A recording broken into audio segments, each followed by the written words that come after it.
আসসালামু আলাইকুম। Hello viewers, ভাই বন্ধু কলিগ, কেমন আছেন আপনারা সবাই? আলহামদুলিল্লাহ, আপনাদের দোয়ায় আলহামদুলিল্লাহ আমি খুব ভালো আছি। তো বন্ধুরা, আপনারা আমাকে এত পরিমাণে কমেন্ট করেন যে সবার কমেন্টের উত্তর তাৎক্ষণিকভাবে আমার পক্ষে দেওয়া সম্ভব না। তবে আমি চেষ্টা করি সবার কমেন্টের উত্তর দেওয়ার জন্য। কারোর মনে কষ্ট দেওয়া বা কাউকে ব্যথিত করা আমার কোনো উদ্দেশ্য নেই। আমার কাছে জানতে চেয়েছেন যে আমি আসলে কি বাইকটা ইউজ করি এবং এটার পারফরমেন্স কেমন। পাঠাও চালানোর জন্য তারা আসলে কি বাইকটা ইউজ করতে পারে সেটাও জানতে চেয়েছেন। তো আমি বারবারই বলেছি, আবারও বলতেছি, আমি যেটা ইউজ করতেছি সেটা হচ্ছে হিরো কোম্পানির হিরো ইগনাইটার টেকনো 125 সিসির একটি বাইক। আর এই বাইকটা হচ্ছে আমি কিনেছি গত কোরবানি ঈদের আগে, আমার বাবা যখন বেঁচে ছিল সেই সময়। আর এই বাইকটা হচ্ছে আমার লাইফের 4 নাম্বার বাইক। আর এই বাইকটাতে আমি স্যাটিসফাই। কমফোর্ট লাগবে, মাইলেজও লাগবে, পারফরমেন্সও লাগবে, সবই লাগবে। আর সব কিছুই কোনো বাইকে একদম পারফেক্টলি 100% হয় না, কারণ বাইকগুলো কোনো ফেরেশতা তৈরি করে না, মানুষই তৈরি করে। যে এখানে কোনো রকম নিখুঁত বা একদম ভুল থাকবে না এরকম হয় না। এক একটা বাইকের ফিচার একটা রকম, এক একটা বাইকের সুবিধা এক এক রকম। সো সেইগুলো মেনে নিয়েই আমাকে বাইকটা চুজ করতে হবে। সেই ক্ষেত্রে আমি বলবো, মিডল বাজেটে কমিউটার সেগমেন্টের ভিতরে এই হিরো ইগনাইটার টেকনোটি আপনাকে কোনোভাবে আশাহত করবে না ইনশাল্লাহ। আর এই বাইকটি থেকে মাইলেজের একটি বিষয় রয়েছে। মাইলেজ আপনি এই বাইকটি থেকে খুব ভালো পরিমাণে মাইলেজও পেতে পারেন, আবার এই বাইকটি থেকেই আপনি খুব খারাপ পরিমাণে বা খারাপ মাইলেজ পেতে পারেন। ভাই, কি দরকার আছে এই রাস্তার মাঝখান থেকে এভাবে পার হওয়ার? এখানে তো ডিভাইডারও নাই, কোনো কাটা নাই, তারপরে ওনারা পার হবে এদিক দিয়ে। আর একটা খারাপ বিষয় সেটা হচ্ছে রিক্সাওয়ালা মামা যারা চালায় তাদেরকে ছোট করছি না, তারা যখন রিক্সা চালায় ডানে যাবে বা বামে যাবে, হুট করে হাতটা সামনে দিয়া মানে ডানে বামে টার্ন নেয়, তারা পিছনে তাকায়ও না, দেখেও না। এটা কিছু হইলো, পিছনে তো তাকাইতে হবে, আপনাকে দেখতে হবে যে আসলে কি অবস্থা, গাড়ি আছে কি না। আপনি যদি আপনার রানিং গাড়ি একটা আসতেছে, আপনি পিছনে তাকালেন না, হুট করে হাতটা বাড়ায় দিলেন এবং টার্ন নিলেন, সেই ক্ষেত্রে তো অ্যাক্সিডেন্ট হওয়ার প্রবণতা 100% হয়ে যায় প্রায়। এটা তো ঠিক না, তাই না? তো বন্ধুরা, যেই টপিক্সে ছিলাম সে থেকে বের হয়ে গেছিলাম, আবার ফিরে আসি। সেটা হলো বাইক। আমার এই বাইকটি 125 সিসি হওয়া সত্ত্বেও খুব ভালো পরিমাণে রেডি পিক আপ দেওয়া রয়েছে মিডল বাজেটের ভিতরে। এই যে সামনে একটি যাচ্ছে রানার 125, এটিও 125 সিসির একটি বাইক, রানারের টার্বো।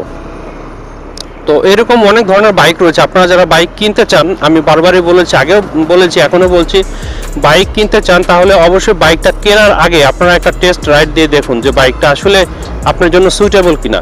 শুধু একটা বাইক কিনে সেই বাইকটা নিয়ে আপনারা কেন ধরা খাবেন? আর কি বাইক দিয়ে পাঠা চালানো যায় সেগুলো তো মেনশন করেছি। আমি আবারও বলছি, 100 থেকে শুরু করে 110 সিসির ভিতরে বাইক দিয়ে আপনি মোটামুটি পাঠা চালাতে পারবেন। এর ভিতরে অনেক ধরনের বাইক রয়েছে, অনেক রকমের বাইক রয়েছে।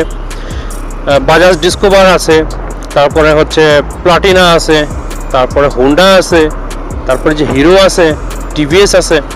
এবং বাইকগুলোর নামগুলো হচ্ছে আমার সবগুলো নাম খেয়াল নাই, কিছু কিছু যেগুলো আছে সেগুলো আমি বলছি।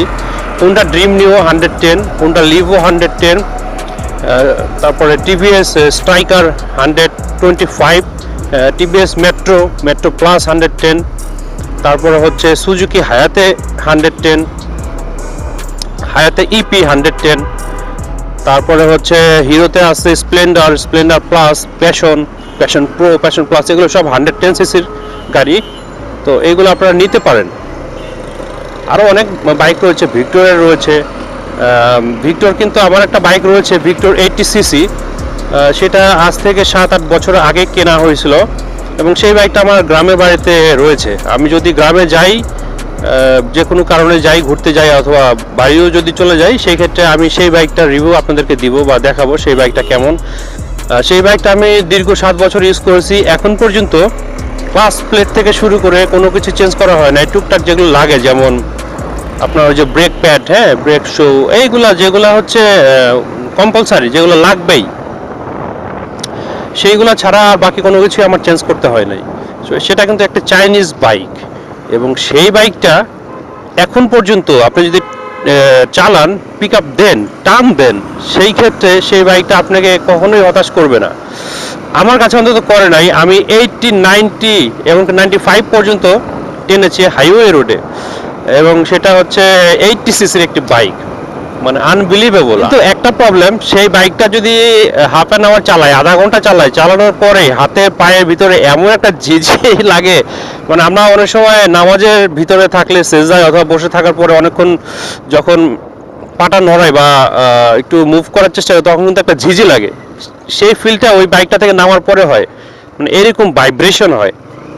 কিন্তু মজার বিষয় হচ্ছে, ভাইব্রেশন হলেও আপনার আধা ঘন্টার মতো যে চালাবেন, আপনার কাছে খারাপ লাগবে না, ভালোই লাগবে। আর এটার ভালো লাগার ফল পাবেন হচ্ছে রাত্রিবেলা। যখন রাত্রিবেলা বাসা যাবেন, তখন হচ্ছে এখান থেকে এই ভালো লাগার জন্য আপনার পেইন শুরু হবে হাতে পায়ে বডিতে, তখন বুঝবেন যে আসলে যে ঝাঁকিগুলো, জার্কিংগুলো, সেগুলো কেমন ছিল। মানে হচ্ছে এই বাইকটাতে সাসপেনশন অতটা ভালো না। তো একটা কথা মাথায় রাখবেন, যত টাকা কম হবে, যত লো বাজেটে যাবেন, তত সব কিছু আপনি কম সুবিধা পাবেন। আপনি যদি বেশি সুবিধা পেতে চান, তাহলে আপনাকে বেশি টাকা খরচ করতে হবে। এর কারণ হচ্ছে খুবই ইজি, কারণ পার্টসগুলোর দাম বেশি এবং দিন দিন বেড়েই চলেছে। তো আমার কিন্তু স্কুটার ভালো লাগে। আমি স্কুটার চালিয়েছি বাইকের মতো, এত ক্লাচ, গিয়ার, ব্রেক, মানে এত ঘন ঘন এইভাবে করতে হয় না। ম্যানুয়ালি গিয়ার শিফট করতে হবে, এবং কোন গিয়ার আছে অনেক সময় ভুলেও যান অনেকেই। সেই ক্ষেত্রে স্কুটার হচ্ছে এমন একটি বাহন, কমফোর্টেবল একটি বাহন, যেখানে বসে আপনি জাস্ট পিক আপটাই মারবেন এবং ব্রেকটা খেয়াল রাখবেন, আর কোনো কিছু করতে হবে না। অটো অ্যাক্সেলারেশন, অটোমেটিক গিয়ার পড়বে, অটোমেটিক স্পিড আপ হবে। আপনার কাজে শুধু হচ্ছে ভালো মতো দেখে শুনে ব্রেক করা। হচ্ছে এত কমফোর্ট, আপনি ইজিলি হচ্ছে পা, যে আমি যেরকম এখানে পা রেখেছি, আমার কিন্তু এই যে দেখেন দু সাইডে পা উঠাই দিচ্ছি। আমি যদি এভাবে চালাই, সেই ক্ষেত্রে যেটা হবে, আমাকে কিন্তু গিয়ার, ব্রেক এগুলো কিন্তু আমি নাগাল পাচ্ছি না, বা এগুলো আমি ধরতে পারছি না। যদিও জিনিসটা ফানি ফানি দেখাচ্ছে, তারপরে বোঝার জন্য বলতেছি, এই যে কমফোর্ট, আমি একটা কমফোর্ট পাচ্ছি, আরাম পাচ্ছি, একটা ফিল পাচ্ছি। তো এটা আমার তাৎক্ষণিকভাবেই নষ্ট হয়ে যাবে বা অ্যাক্সিডেন্ট হতে পারে। সেই ক্ষেত্রে আমাকে অবশ্যই গিয়ার এবং এই ব্রেকে পা রাখতেই হবে। তো আপনি যদি স্কুটার চালান, সেই টেনশনটা থাকছে না। আপনি স্কুটার চালালে আপনার পাটা ইজিলি আপনি মুভ করে রাখতে পারবেন যেদিকে খুশি সেদিকে। আপনি শুধু খেয়াল রাখবেন যে আসলে আপনার মুভমেন্টগুলো ঠিক আছে কিনা, হ্যাঁ, এতটুকুই। আর স্কুটারে আপনি হিউজ পরিমাণ মালামাল নেওয়ার জন্য জায়গা পাবেন। সামনে হচ্ছে অনেকে দেখছি ধান চালের বস্তাও নিয়ে আসে, সিটের ভিতরেও হেলমেট রাখে, জায়গা আছে কিছু কাগজপত্র রাখার। আবার অনেকে দেখছি যে অনেক দূর দূর থেকে মালামাল বোঝাই করে নিয়ে আসতেছে দোকানের জন্য স্কুটারের ভিতরে। স্কুটার হচ্ছে টোটালি বলতে গেলে একটি কমফোর্টেবল বাহন।